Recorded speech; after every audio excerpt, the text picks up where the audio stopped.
Every morning at 6 o'clock, grandmother Retrieves an old notebook from deep inside the kitchen drawer. The cover reads, "Our Family Recipes," in faded writing. This notebook, clearly over 50 years old, has worn corners and soybean paste stains on every page. Grandmother puts on her reading glasses and slowly opens the notebook. From the first page to the last, she traces each word with her finger. During this hour-long ritual, grandmother occasionally nods Her head, or lets out a small sigh. The family assumed she was memorizing recipes, but something was strange.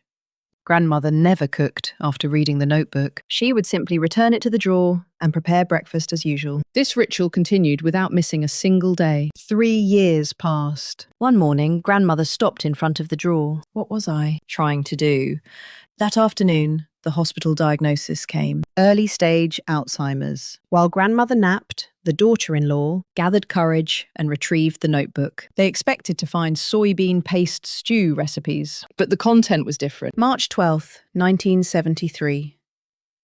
Today my eldest finished the soybean paste stew. The first time he finished my cooking completely. Looking at the child's empty bowl, I cried. This wasn't a recipe, it was a diary, a letter recording memories connected to food. Each page held a new story. The seaweed soup from 1978 that made her husband cry. Her daughter's college acceptance day in 1985. The regret from her husband's funeral in 2005. It was 50 years of records. Not recipes, but records of love. Grandmother had been reliving her life through this notebook every morning. The last 20 pages remained unopened. As the granddaughter tried to turn those pages, "Not yet." "That's not ready."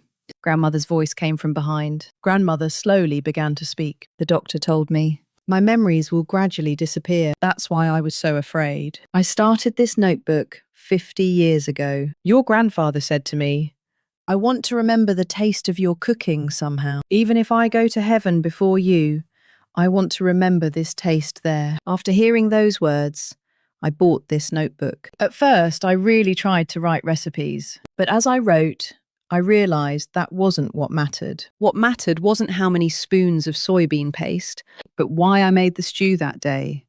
Who ate it? The daughter-in-law asked carefully. Why did you leave the last pages empty? I saved them for you. I wanted to write one last recipe for you before I lost my memories. What recipe? The real recipe. Why grandmother's taste can't be replicated. I tried to write that secret, but grandmother pointed to her head and smiled sadly. That night, the family decided. Before grandmother's memories disappeared completely, they would complete the final recipe together. The daughter-in-law was introduced to a neuroscience professor. The professor told the family, "Our brain has 2 memory systems. The hippocampus stores facts and events, and dementia attacks. The hippocampus first.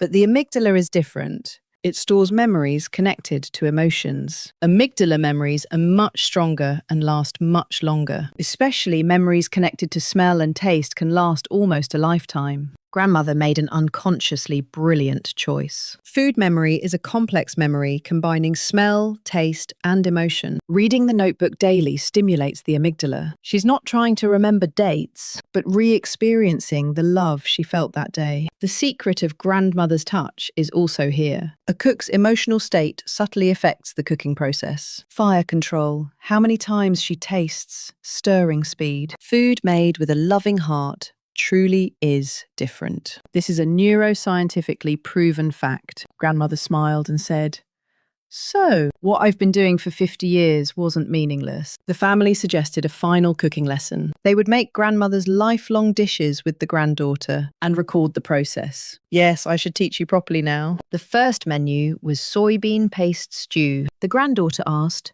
"How many spoons of soybean paste?" Grandmother answered, "That changes every day. It depends on the weather and the mood of the person who will eat it." Grandmother held the granddaughter's hand and lifted the ladle together. "Blow on the broth you scoop. Smell it. If you feel the rich aroma in your nose, it's ready. Then taste it. Not with your tongue, but with your heart." "Is there no exact recipe?" Grandmother pointed to her chest. "The recipe is here. Cooking isn't done with the head. It's done with the heart." All day, the house filled with the smell of food. Soybean paste stew, seaweed soup, japchae. kimchi pancakes. For each dish, grandmother told stories, the granddaughter realized. This wasn't a cooking method, it was a way to live life.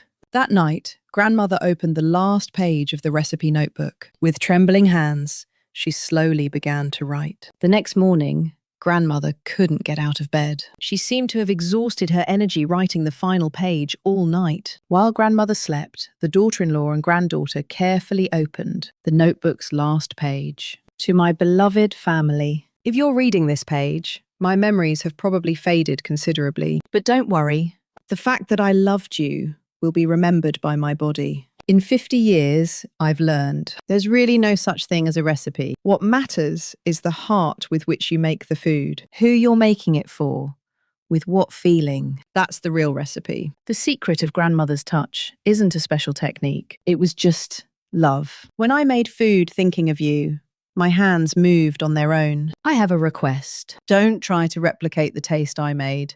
Instead, make your own food. Think of the person you love while making it. Then that becomes your recipe. I may soon forget your faces, but I promise, when I smell the food you make, my body will remember. Ah, this is the scent of love. Don't throw away this notebook. Someday, when your memories fade too, open this notebook. You'll learn that love is stronger than memory. April 15, 2024. Ingredients: a handful of love, 2 spoons of patience, plenty of time. Method: slowly, carefully, until the end. I love you, my family. The daughter-in-law and granddaughter cried silently. This was grandmother's final embrace. 1 year has passed. Grandmother's dementia has progressed significantly. She no longer remembers her family's names. But they haven't given up. Every morning, the granddaughter makes food the way grandmother taught her. When the food is ready, she sets the table before grandmother. At first, grandmother is wary, but after 1 spoonful, her expression changes. Oh, this taste. I've had this somewhere. Grandmother doesn't remember names, but she remembers the feeling the food gives. Warmth, safety, being loved. The amygdala was still alive. One day, the granddaughter made seaweed soup. After 1 spoonful, grandmother suddenly shed tears. I don't know. It makes me happy. I don't know why, the granddaughter realized. Grandmother hadn't forgotten. Though her mind had forgotten, her body, her heart, still remembered.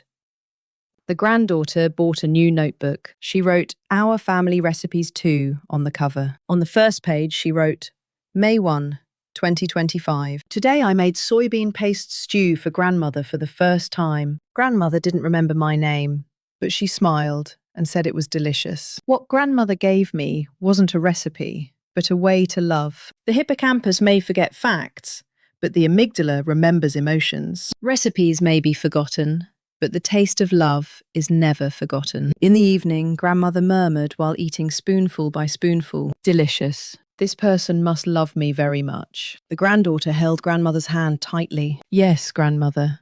I love you so much." The recipe notebook on the table opened in the breeze. Love is stronger than memory. The heart lives longer than the brain. Grandmother's recipe will continue across generations, beyond memory, through time, because it wasn't a cooking method, but a way to love.